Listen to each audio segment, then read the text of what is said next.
बोली श्री बाल कृष्ण लाल की जय, गिरिराज धरण की जय। अतः निर्जला एकादशी व्रत कथा, ज्येष्ठ मास के शुक्ल पक्ष की एकादशी की कथा, निर्जला एकादशी की कथा। पांडवों में बलशाली भीमसेन बोले, हे महाबुद्धि पितामह, मेरे इस वचन को श्रवण कीजिए। युधिष्ठिर, कुंती और द्रुपद की पुत्री द्रौपदी, अर्जुन, नकुल और सहदेव, हे सुव्रत, ये एकादशी को कभी भी भोजन नहीं करते और ये लोग मुझे भी हमेशा कहा करते हैं कि हे भीमसेन, तुम भी भोजन न करो। तो भीम कहते, मैं उन्हें जवाब देता हूँ कि भाई, मुझसे भूखा रहना नहीं चाहता, मुझसे भूखा नहीं सहा जाता। दान दूंगा और विधि से भगवान की पूजा भी कहोगे तो वह भी कर लूँगा, लेकिन ये एकादशी का व्रत बिना उपवास जिस प्रकार हो, ऐसा कोई उपाय हो तो मुझे बताइए। व्यास जी बोले, हे भीमसेन, साल भर में आने वाली सभी महीने की दोनों एकादशियों के दिन तुम्हें भोजन नहीं करना चाहिए। भीमसेन बोले, हे महाबुद्धि पितामह, मैं आपके सामने उत्तर देता हूँ। महाराज, मैं तो एक समय भोजन करके भी नहीं रह सकता, तब उपवास मेरे से कहाँ हो सकता है। मेरे पेट में वक नाम की अग्नि रहती है। जब मैं बहुत सा अन्न भोजन करता हूँ तब उसकी शांति होती है। हे महामुने, मैं एक उपवास कर सकता हूँ। साल भर में कोई एक उपवास आप कहो तो मैं प्रयास कर सकता हूँ।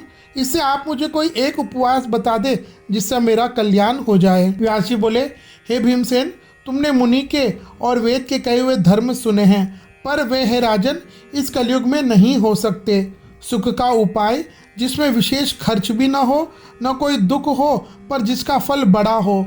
यह सुनकर के वह बोले कि सब पुराणों के जो सार रूप है उसे मैं तुमसे कहता हूँ। एकादशी के दिन दोनों पक्ष में कभी भी भोजन नहीं करना चाहिए। जो लोग एकादशी के दिन भोजन करते हैं वे नरक के यात्री होते हैं। इस प्रकार व्यास जी के वचन सुनकर के भीमसेन अश्वत्थ पत्र की भांति हिलने लगे। महाभाव भीमसेन ने डरकर यह कहने लगे कि हे पितामह, मैं उपवास करने में असमर्थ हूँ, क्या करूं? इसलिए ऐसा कोई एक व्रत बताइए जिसका बहुत सा फल हो। व्यास जी बोले कि वृषभ या मकर की संक्रांति पर जब शुक्ल एकादशी प्राप्त हो तब ज्येष्ठ मास में बड़े कष्ट से प्रयत्न के साथ एकादशी का निर्जल उपवास करें। स्नान और आचमन को छोड़कर जल का व्यवहार न करें, क्योंकि उसमें व्रत भंग हो जाता है। निर्जला एकादशी को ऐसा बताया है कि इस दिन जल भी नहीं लेना चाहिए। निर्जला एकादशी जिस दिन हो उस दिन के सूर्योदय से लेकर के दूसरे दिन सूर्योदय तक जल का परिहारी करे रहें। यहाँ एक बात मैं अपने श्रोताओं से कहना चाहता हूँ। कई लोग एकादशी का व्रत रात की 12 बजे प्रारंभ करते हैं और दूसरे दिन रात के 12 बजे तक रखते हैं। यह अशास्त्रीय, अधार्मिक है। कोई भी व्रत, सनातन का जितने भी व्रत है वह सुबह सूर्योदय से प्रारंभ होकर के अगले दिन यानी 24 घंटे दूसरे दिन सूर्योदय तक रहते हैं। व्यास जी कहते हैं, इस प्रकार बिना परिश्रम के बाहर एकादशी का फल मिल जाता है।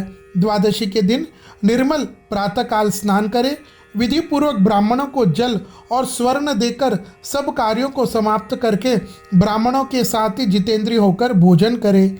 हे भीमसेन, इस प्रकार करने से जो पुण्य फल प्राप्त होता है उससे सुनो।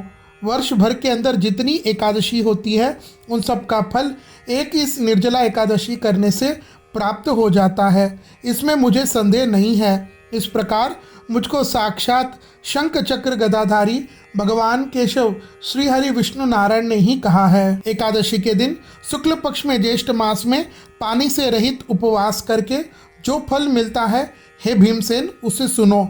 सब तीर्थों में जो पुण्य और सब दानों में जो फल होता है, हे भीमसेन, वह इस एकादशी के करने से मिल जाता है। हे वृकोदर, वर्ष में जितनी शुक्ला एकादशी होती है उन सब का फल इस एक ही के व्रत करने से मिल जाता है। हे नरश्रेष्ठ, इसमें संदेह नहीं है।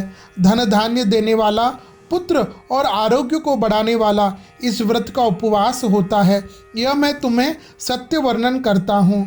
मरण के समय महाकाय, कराल, कृष्ण पिंगल दंडपाशधारी और भयंकर यमराज के दूत दृष्टिगोचर नहीं होते, अर्थात नहीं दिखते।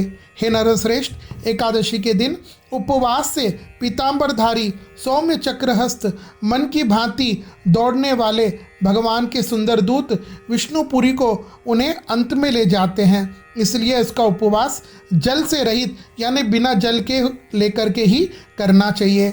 इसके पीछे जलधेनु का दान करके सब पापों से व्यक्ति मुक्त हो जाता है। यह सुनकर हे जन्मेजय, पांडवों ने उपवास किया।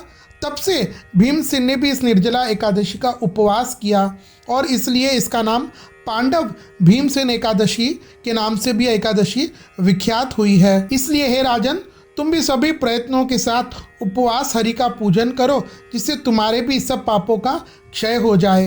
हे देवेश, आज मैं जल रहित एकादशी का उपवास करूंगा और आपके वार से दूसरे दिन भोजन करूंगा, ऐसा संकल्प करके उपवास करना चाहिए। सब पापों के नाश करने के हेतु श्रद्धा और दम से मुक्त होकर इस व्रत को करें।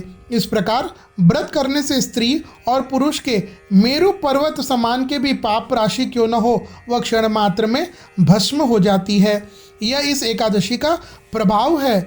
जो धेनु की जलदान का व जल धेनु का दान नहीं दे सके तो उनको सुवर्ण के साथ और वस्त्र के साथ घटका यानी घड़े का दान करना चाहिए। जो घटका दान देते समय जल का नियम करता है, उसे एक एक प्रहर के अंदर कोटि कोटि सोने के दान का फल प्राप्त होता है। जो इस दिन स्नान, दान, जप और होम करता है, वह सब अक्षय हो जाता है। यह भगवान श्री कृष्ण ने वर्णन किया है। हे राजन, दूसरे धर्मों से क्या प्रयोजन है? निर्जला एकादशी का ही भक्ति से उपवास करके ही मनुष्य विष्णु लोक में जा सकता है। स्वर्ण, अन्न और वस्त्र जो कुछ इस दिन दिया जाता है, हे कुरुश्रेष्ठ, वह सब अक्षय हो जाता है। इस एकादशी के दिन जो मनुष्य भोजन करता है, वह अपने पापों को खाता है एवं इस लोक में वह चांडाल और मरने पर दूसरे लोक में दुर्गति को प्राप्त होता है। जो लोग ज्येष्ठ मास के इस शुक्ल पक्ष की इस निर्जला एकादशी के दिन उपवास करके दान देते हैं, वे पुण्यात्मा परम पद को प्राप्त होते हैं। इस निर्जला का उपवास करने से पाप मुक्त हो जाता है, चाहे वह मनुष्य ब्राह्मण, मद्यपायी, चोर और गुरु निंदक तथा सदा झूठ बोलने वाला ही क्यों न हो। हे राजन, इस निर्जला एकादशी के दिन विशेष रूप से श्रद्धा वाले सभी स्त्री पुरुषों को क्या करना चाहिए, इसका मैं वर्णन करता हूँ। इसमें जलशाही भगवान की पूजा करें और तैसे ही जल धेनु का दान करें। प्रत्यक्ष गो का दान और गौघृत गो का दान करें।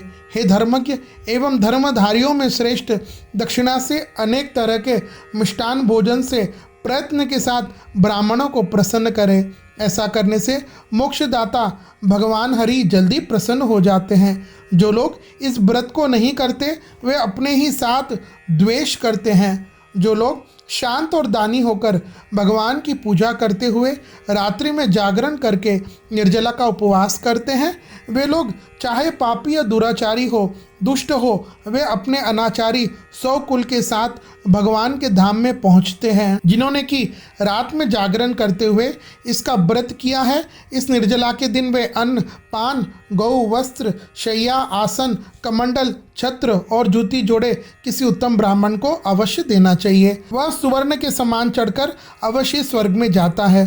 जो इसे भक्ति से सुनता है और कहता है, वे दोनों ही स्वर्ग में जाते हैं, इसमें कोई संदेह नहीं है। जो फल सूर्य ग्रहण के समय कुरुक्षेत्र में दान देने से होता है, वही फल इसके करने से और इसकी कथा कहने से भी होता है। इस प्रकार जो इस पवित्र पाप नाशिनी एकादशी को करता है, वह पापों से निवृत्त होकर विष्णु लोक में जाते हैं। यह श्री महाभारत और पद्म पुराण की कही हुई ज्येष्ठ शुक्ल निर्जला एकादशी की महत्व का फल पूरा हुआ। बोलिए श्री बाल कृष्णलाल की जय।